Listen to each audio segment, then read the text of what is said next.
Hey friends, it's Roger. I'm back at church today, and today's project is going to be one of my favorites, actually. The theme for the day is that everyone is invited, and we had our scripture about being invited to dinner and what happens when you don't come and follow the invitation, and how everybody is invited, but very few actually accept that invitation. And so today we're going to make something that we can send out into the world as a message to anyone who happens to pick it up. Okay, I'm going to flip over to the computer and show you what I'm talking about. So what we're doing is we're painting rocks, and we're painting them up to, you see some cool funny ones here. You're going to go to Facebook or some kind of social media. You're going to put in your city's name and then rocks beside it. Do a search, and you're going to see down here, this one is Savannah. Here's the Savannah painted rock, Savannah, Georgia.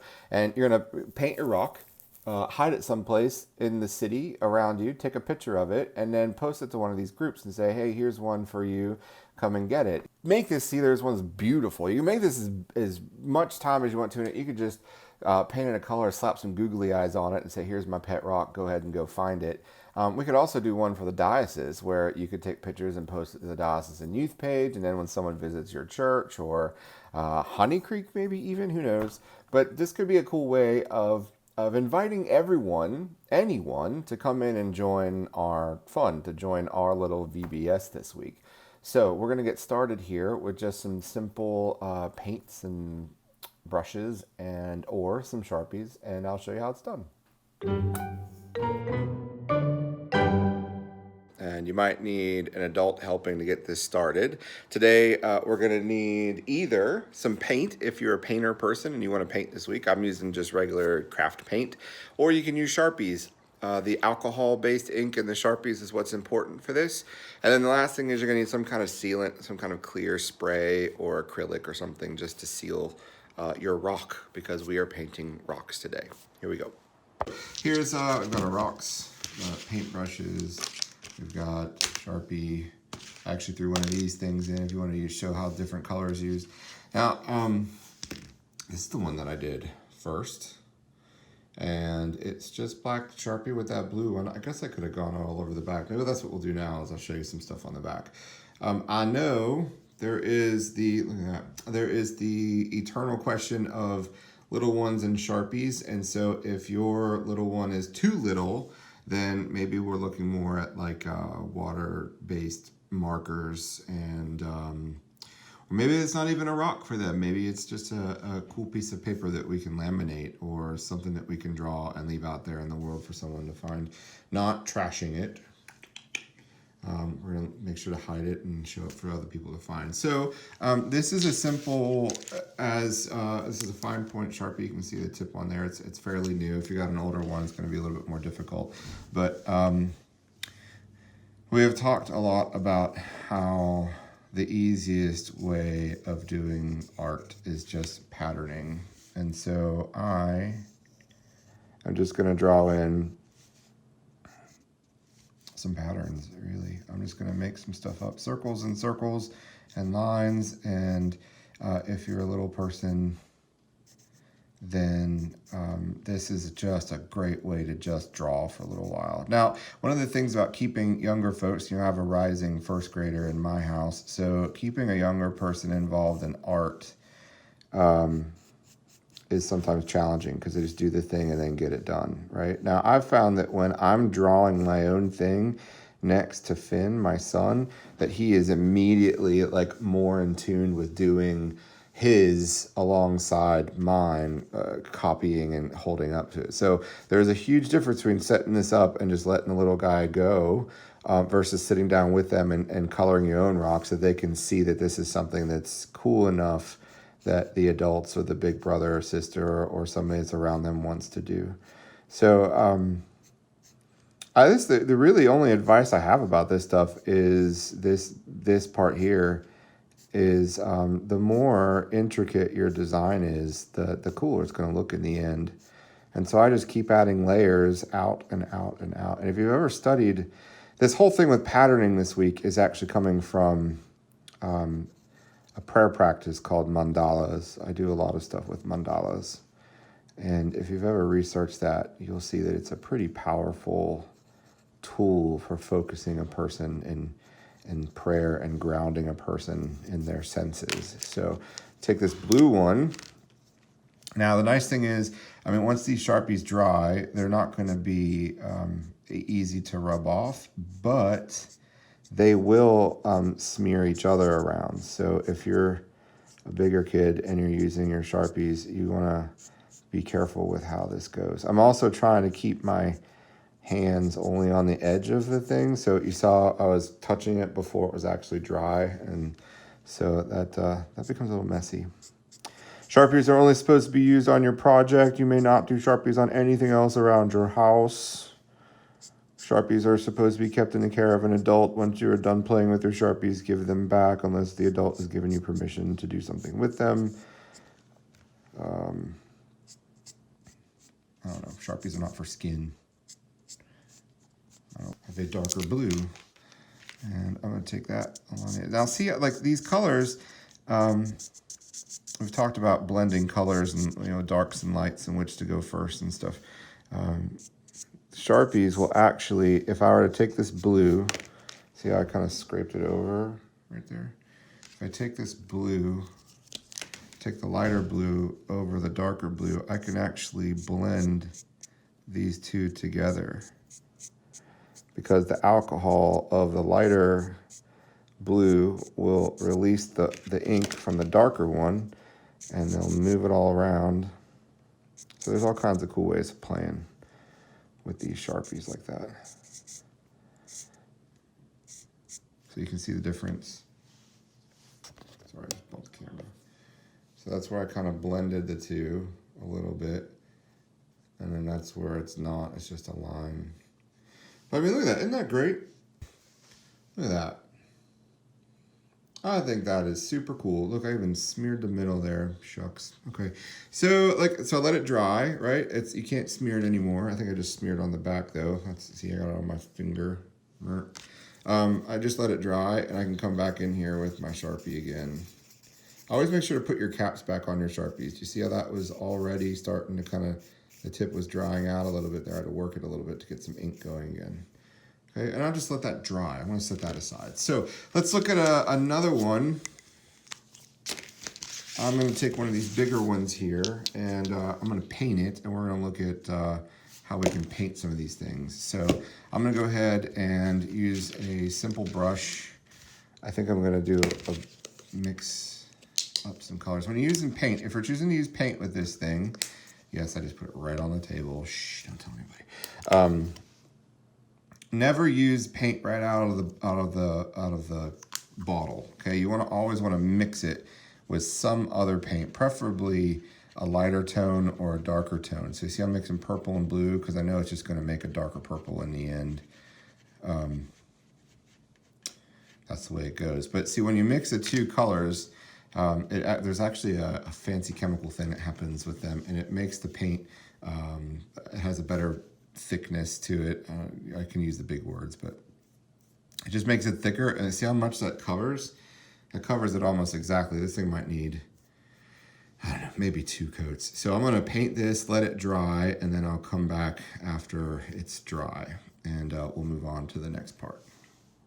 There are numerous ways to paint these rocks. I've come back. It's been a little bit, enough to let this all dry, the paper on it. I missed some spots. That's okay. I also went and I forgot to put out the white and the black paint just in case I needed those. But how we're going to do this, I think, today, and this is if you're using the paint. If you're using the Sharpie, it's a whole different ballgame. You know, this could be as whatever kind of brush you have. Actually, you could also use Q-tips. So for littler people who might not do a really good job with the brush, you could use a Q-tip to just push down into it and make dots. And so I'm just going to touch and then roll the brush in a circle. And what we're doing when I'm putting the brush into the paint, I'm twisting it. Okay, so it puts it in a little bit of a point, and then we're just going to dot.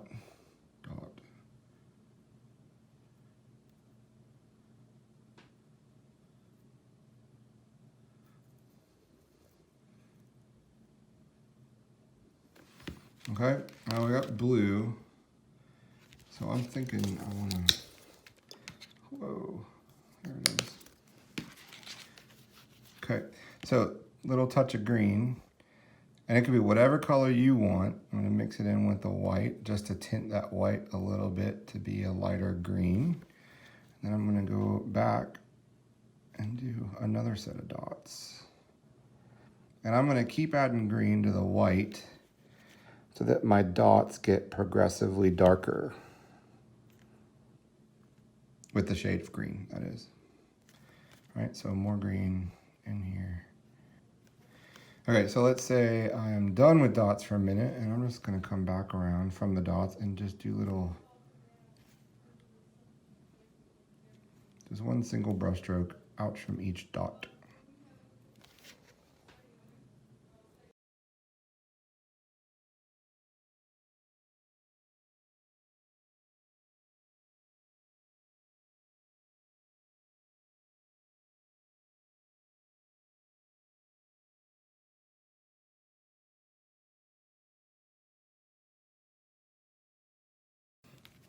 So I'm actually gonna use some darker green because I want those outer dots to be a little bit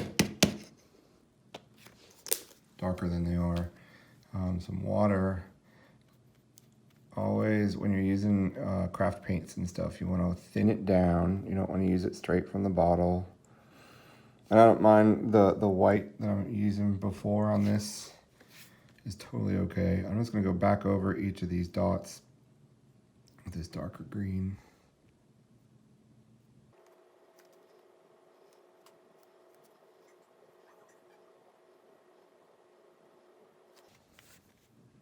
I'm going to take the dark green and just flick up back into the lighter green brush stroke. So I'm going the opposite way.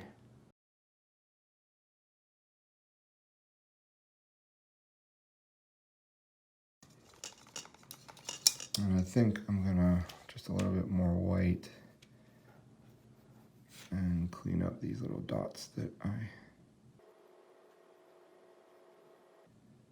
I had a hard time with this white, and I think you have to tell me, I'll go back and look at the video, but I don't think I thinned the white out when I first dropped it out of the bottle. So that could explain why it was hard for me to get those perfect dots, because I was using thick paint from inside the bottle. So here's this cool, it's just simple. I don't want you to do anything more than just dots and dashes, whether you're a little person or a big person, okay? You want to keep it very simple. Dots, dashes, colors on top of each other. And if you don't like it or you mess up or something, great, cover the whole thing over, paint it all over again, and then let it dry, and you have a blank slate to start with at the beginning. So here's my little rock. I've got 2 coats of white paint on it. I thought it was dry when I started writing on it with my Sharpie. It was not, so I had to take it away and let it dry a little bit more. So I am going on the back of this, I'm just going to, with my own handwriting, not trying to do anything fancy.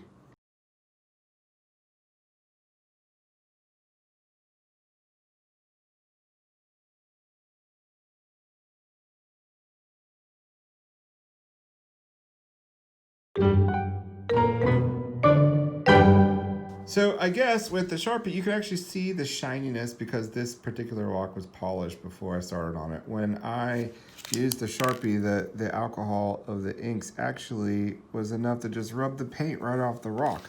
So I've got this, the words here are actually like just, it's taken the paint off so you can see the rock below it. That is really super cool.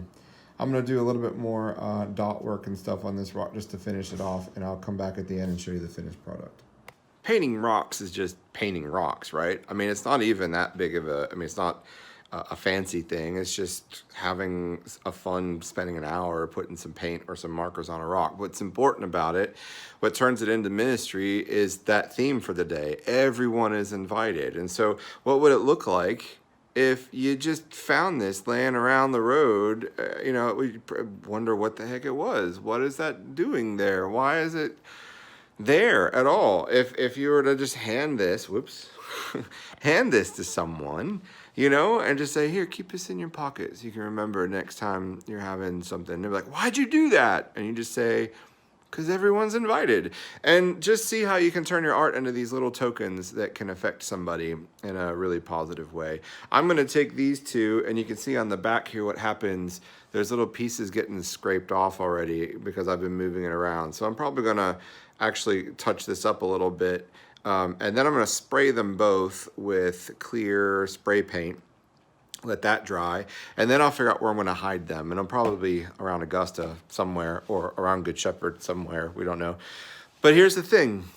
Either take your rock to your local rocks group on Facebook, or post it to the Diocese of Georgia Youth site on our Facebook page, or post it to your church's Facebook page that you've hidden a rock. Who can go get it? I mean, think about it. It's a safe way of engaging people in the pandemic, saying, I've hidden a rock, and it's around Saint wherever. You should go find it. And that's just a cool thing. Everybody's invited, y'all. Use your art and show them that they're invited.